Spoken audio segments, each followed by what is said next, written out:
Саламатсыздарбы, урматтуу радио окуучулар. Парламент радиосу өз уктурууларын улантып, күндүн тартибинде программасын обого алып чыгат. Жогорку Кеңеш депутаты Эмиль Токтошев менен жолугушууга мүмкүндүк түзүп отурабыз. Анткени бүгүнкү Жогорку Кеңеш жыйынында Эмиль Токтоконович суу маселесине кайрылып, бир топ сунуштарды көтөрдү. Анда сөз сизде. Саламатсыздарбы? Рахмат. Бизде Кыргызстанда быйыл айрыкча Бишкек шаарында ички суу менен сууга суу жетишсиз болуп тартыш болду. Бул биринчи жолу ушундай болду. Ошондой эле Чүй областарындагы айрым райондорунда суу жетпей, биздин дыйкандар түшүмүн албай банкрот болушту. Мен ушунун себебин кандай алыш керек, эмди жылы кандай болот, анан жалпы эле суу системасы бизде кандай болуп турат деген бүгүн докладта айттым. Бул эми кандай десем, бул биринчи кайрылуу болду президентке. Экинчиден мен ошол сунушту айттым, конкрет сунуш айттым. Эми ушул ирилештирип бардык жанагы ар бир министрликке бөлүнүп кеткен тармактар бириктирилип бир колдо болсун деп атасыз да, ошондо? Ооба, бизде мен көптөн бери анализ кылдым. Бизде суу ресурстар, суу системасын 4 министрлик тейлейт экен. Суунун таңкыстыгына жетишпегине 4 тең жооп бербейт.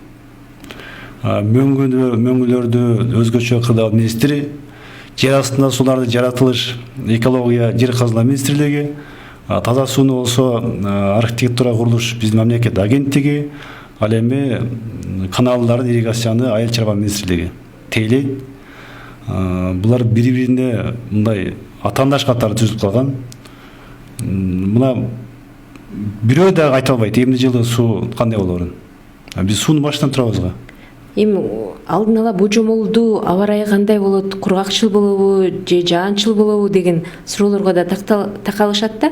Муну гидромет борбордун адистери тарабынан тактоого мүмкүнчүлүк болот бекен? Мүмкүнчүлүк болот, бирок эмне үчүн былтыры быйыл суу жеткен жок?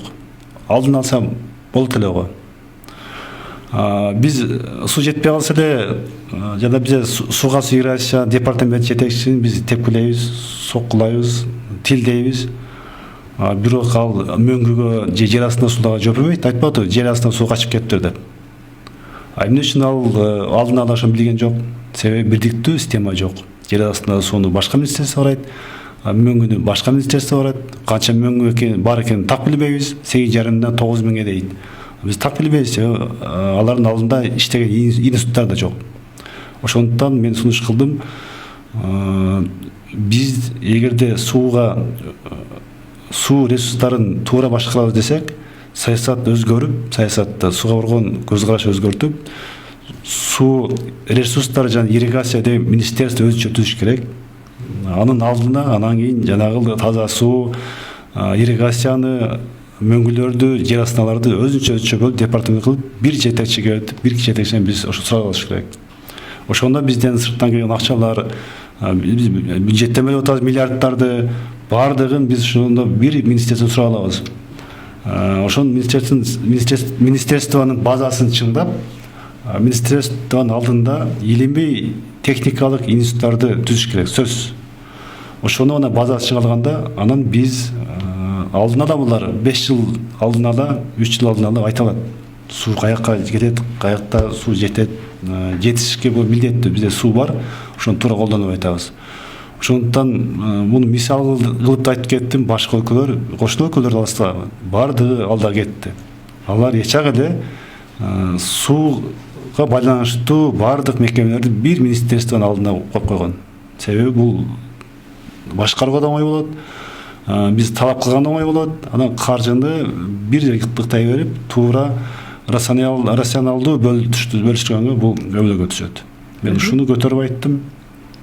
Демек, эске алынып, бул маселени чечүүдө жоопкерчиликти бир гана министрлик көтөрсө деп атасыз да.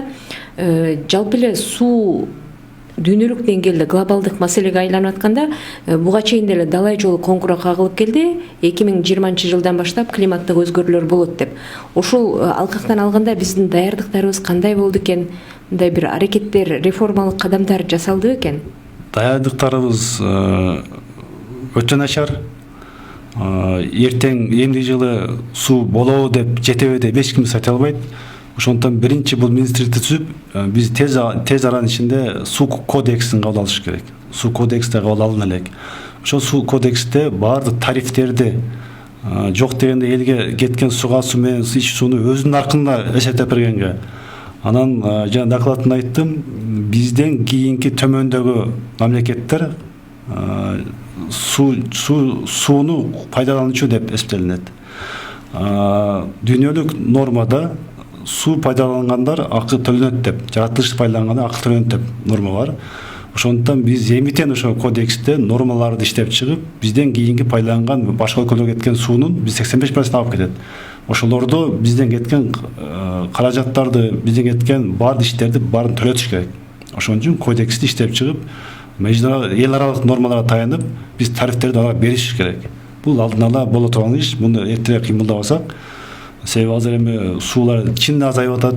Суу өстөнүп кылуу, суу көзөмөл жасоо бул биздин Орто Азия өлкөлөрүндө байкалып атпайбы?